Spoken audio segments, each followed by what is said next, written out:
Hello my dear students and other English learner. In my studio JSG English Speaking YouTube channel में आप सभी का स्वागत है। आओ, जो मैंने आपको कल के 21वें लेसन में यूज ऑफ हैव हैज के बारे में बताया था, और आओ आज यूज ऑफ हैव हैज और इसमें जो नहीं वाले वाक्य है वो हम कैसे लोग का प्रयोग कैसे करते हैं। और ब्लैक बोर्ड की ओर ध्यान दो। आज डेट है कल 22 संडे और आज 23 सितंबर 2024 और लेसन हमारा 22 और मेन हेडिंग हमारा क्या है? Use of have had.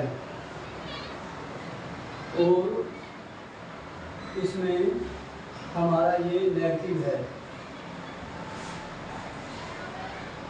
कल प्रेजेंट में था और आज नेगेटिव में है।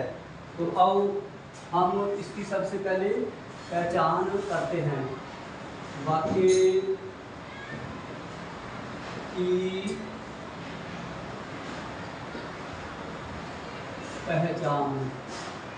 वाक्य की पहचान हमारी होगी कि वाक्य में हमारा के पास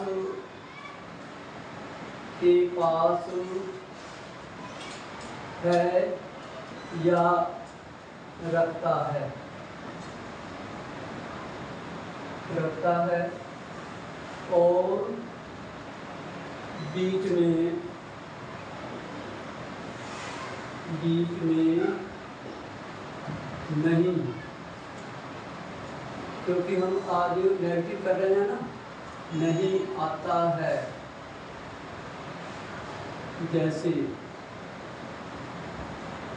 जैसे में हम कुछ वाक्य लिखेंगे और वाक्य लिखने से पहले हमारे को अगर वाक्य की पहचान हमने की है तो वाक्य बनाने के नियम भी हमारे को जरूरी हैं। तो वहाँ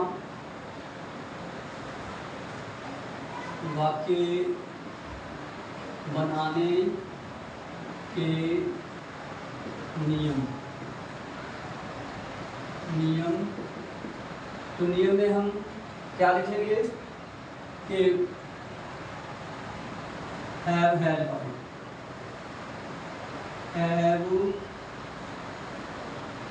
वाले, ये इसकी पहचान बना लो। हैव हैज वाले वाक्यों को अंग्रेजी बनाते समय या यहाँ हैव हैज नहीं लिखना तो लिख लो के पास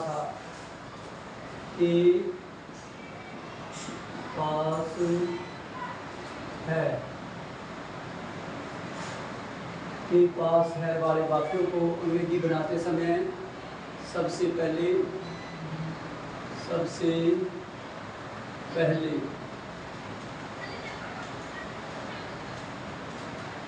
subject plus helping verb plus ये हमारा नेगेटिव बनाएंगे हम। नेगेटिव है तो नो आएगा, यहाँ नो नहीं लगता, नो लगता है plus object plus full stop आता है। जैसे में हम कुछ वाक्य लिखेंगे। फर्स्ट, मेरे 2 भाई नहीं हैं। मेरे 2 भाई नहीं है या मेरे पास 2 भाई नहीं है, इज द सेम थिंग। तो दूसरा वाक्य लिखेंगे, हमारा अपना घर नहीं है। हमारा अपना घर नहीं है या हमारे पास अपना घर नहीं है, एक ही बात है। तो तीसरा, तुम्हारे या आपके 3 बैल नहीं हैं। तुम्हारे 3 बैल नहीं है या तुम्हारे पास 3 बैल है। चौथा, सोन के पास कुर्सी नहीं है। सोन के पास कुर्सी नहीं है, सोन की कुर्सी नहीं है। नेक्स्ट,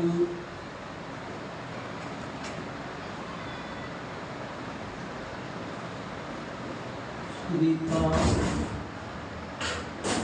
की अपनी फ्रॉक नहीं है। तो एक वाक्य और लिखते हैं। छठा, उनके खिलौने नहीं हैं। इसका मतलब उसके पास कुछ खिलौने नहीं हैं। तो आओ, ये तो हमारी पहचान है। तो आओ, इसके बाद पहचान होने के बाद हम क्या करेंगे? नियम प्रयोग करेंगे। नियम के लिए मैंने बताया है सब्जेक्ट, हेल्पिंग वर्ब, नो और ऑब्जेक्ट और फुल स्टॉप आता है। तो आओ, मेरे दो भाई नहीं है या मेरे पास दो भाई नहीं है, द सेम थिंग मैंने पहले बताया है। और आओ, मेरे के लिए हम क्या लिखेंगे? आई। और आई के बाद हमेशा हैव लगता है, क्योंकि ये फर्स्ट पर्सन एक वचन है। आई हैव नो, उसके बाद दो भाई, टू ब्रदर्स, BROTHERS, ब्रदर्स, उसके बाद फुल स्टॉप। और हमारा अपना घर नहीं है, इसके मतलब हमारे पास अपना घर नहीं है। हमारे के लिए फिर क्या लिखेंगे यहाँ? वी हैव, क्योंकि बहुवचन है, फर्स्ट पर्सन है। हैव नो, अपना घर। आवर या ओन, आवर हाउस या होम, उसके बाद फुल स्टॉप। तीसरा क्या है? तुम्हारे तीन बैल नहीं है। इसका मतलब तुम्हारे पास तीन बैल नहीं हैं। यू हैव बहुवचन है। हैव नो थ्री बैल के लिए एक पर्सन के लिए ऑक्स लिखते हैं, लेकिन तीन बैल हैं तो क्या बैल, ऑक्स का बहुवचन क्या होता है? ऑक्सन, OXEN, ऑक्सन, उसके बाद फुल स्टॉप। तीसरा हमारा, सोन के पास कुर्सी नहीं है या सोन की अपनी कुर्सी नहीं है। ठीक है, यहाँ से लिखेंगे सोन हैज नो, क्या है? कुर्सी, no chair, CHAIR,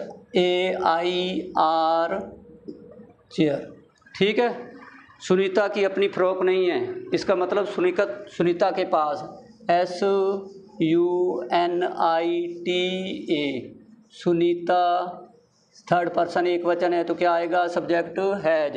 no frock, अपनी फ्रॉक, यहाँ हर फ्रॉक आएगा, हर फ्रॉक, HER, हर फ्रॉक, FROC के फ्रॉक, फुल स्टॉप। उसके बाद उनके कुछ खिलौने नहीं हैं। इसका मतलब उनके पास कुछ खिलौने नहीं हैं। उनके लिए क्या हम लिखेंगे? ये बहुवचन है तो क्या आएगा?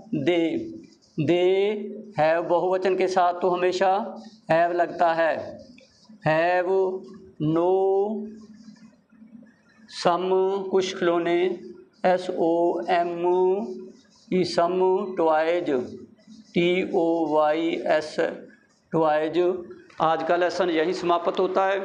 अगर ये मेरा अंग्रेजी पढ़ाने का तरीका, एक्सपीरियंस, फार्मूला आपको पसंद आया तो मेरे YouTube channel JSG English speaking को ज़्यादा से ज़्यादा लाइक, शेयर और सब्सक्राइब करें, ताकि और बच्चों का और इंग्लिश पढ़ने वालों का भी भला, उनको भी ये एक्सपीरियंस, ये अच्छा तरीका मिल सके। थैंक यू, धन्यवाद।